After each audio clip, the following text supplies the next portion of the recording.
Assalamualaikum warahmatullahi wabarakatuh. Sebelumnya perkenalkan, nama saya Fitriana Milano dari kelas A Perkantoran semester 5 Prodi S1 Pendidikan Ekonomi Universitas Negeri Gorontalo. Nah, adapun tujuan dari video ini ialah untuk memenuhi salah satu tugas ujian akhir semester dari mata kuliah Sistem Informasi Manajemen. Nah, pada video kali ini saya akan menjelaskan materi tentang Sistem Informasi Manajemen dalam pengambilan keputusan. Nah, sebelum membahas lebih lanjut, perlu kita ketahui bersama apa sih sistem informasi manajemen itu. Nah, jadi sistem informasi manajemen itu merupakan suatu jaringan informasi yang dibutuhkan oleh pimpinan dalam menjalankan tugasnya atau untuk kepentingan organisasi, terutama dalam pengambilan keputusan dalam mencapai tujuan organisasinya. Nah, teknik sistem informasi manajemen itu sendiri yaitu untuk memberi manajemen informasi yang memungkinkan mereka merencanakan serta mengendalikan operasi tersebut. Kemudian selanjutnya peranan sistem informasi manajemen dalam pengambilan keputusan. Salah satu fungsi yang sangat penting dalam kepemimpinan yaitu pengambilan keputusan.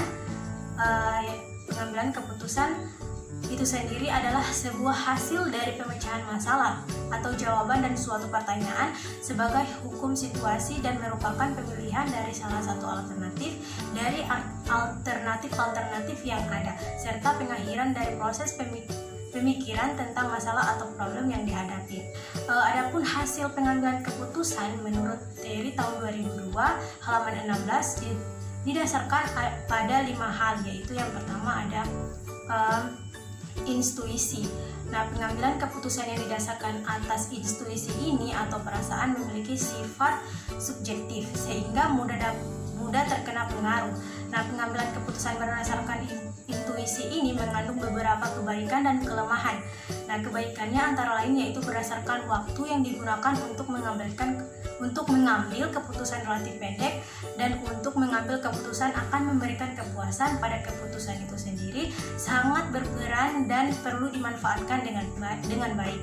Nah, sedangkan kelemahannya yaitu untuk keputusan yang dihasilkan relatif kurang baik dan sulit untuk mencari alat perbandingannya sehingga sulit diukur keberadaan dan dasar-dasar lain dalam pengambilan keputusan itu seringkali diabaikan. Kemudian yang kedua ada pengalaman. Nah, pengambilan keputusan berdasarkan pengalaman ini memiliki manfaat bagi pengetahuan praktis karena berdasarkan pengalaman seseorang itu sendiri dapat memperkirakan sesuatu serta dapat memperhitungkan untung dan ruginya dan baik buruknya keputusan yang akan dihasilkan. Karena pengalaman tersebut seseorang dapat menduga masalahnya walaupun hanya dengan melihat sepintas saja karena sudah menemukan cara penyelesaiannya. Kemudian yang ketiga ada fakta. Nah, pengambilan keputusan berdasarkan fakta ini dapat memberikan keputusan yang sehat, solid dan baik dengan fakta tingkat kepercayaan terdapat pengambilan keputusan dapat lebih tinggi sehingga orang dapat menerima keputusan yang dibuat itu dengan rela dan lapang dada. Kemudian yang keempat ada wewenang. Nah, pengambilan keputusan berdasarkan wewenang ini biasanya dilakukan oleh pemimpin terhadap bawahannya atau orang yang lebih rendah kedudukannya. Kemudian yang kelima ada rasional.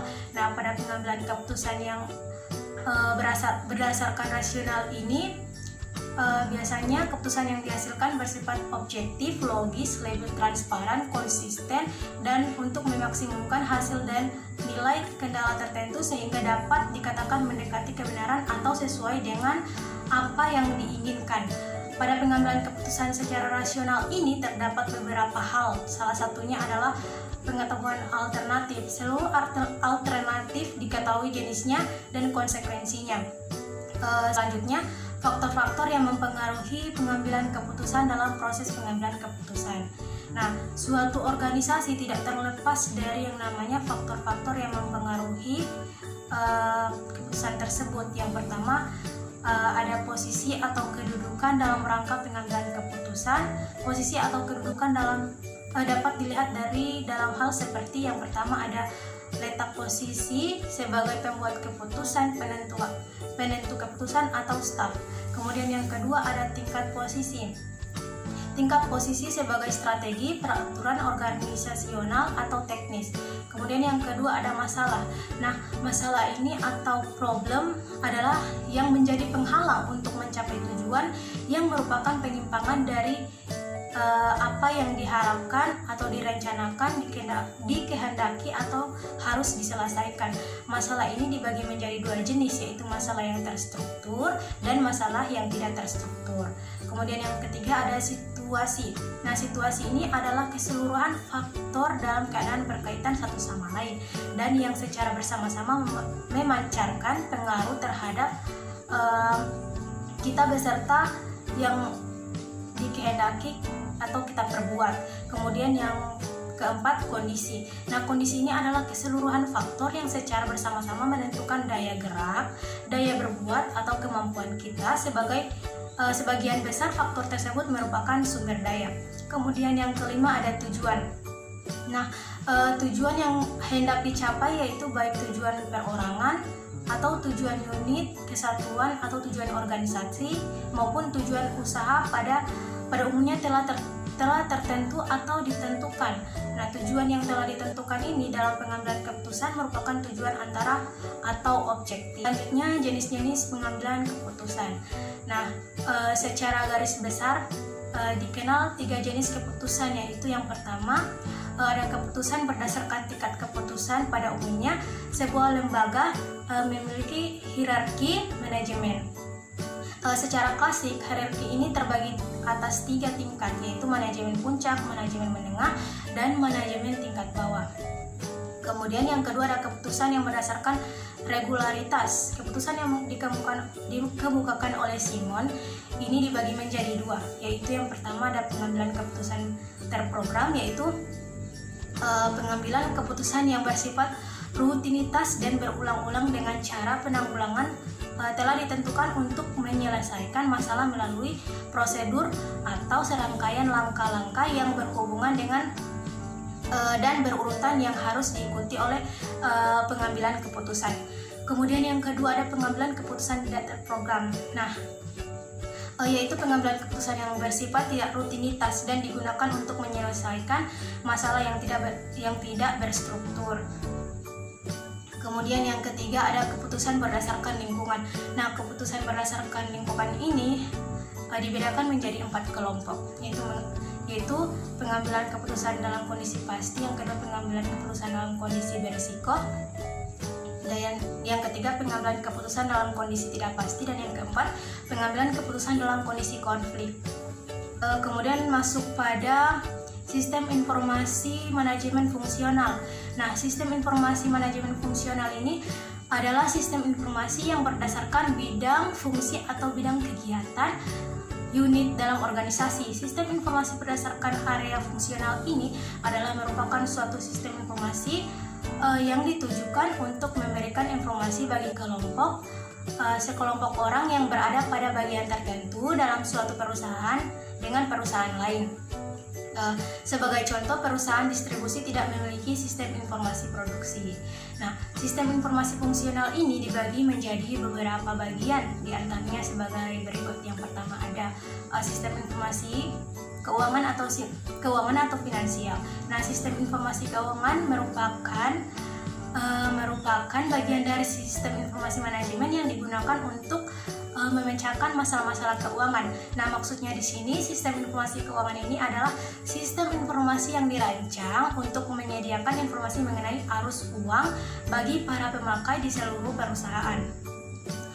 Sistem informasi keuangan ini juga merupakan sebuah bagian dari sistem informasi manajemen yang digunakan untuk memecahkan masalah-masalah keuangan perusahaan.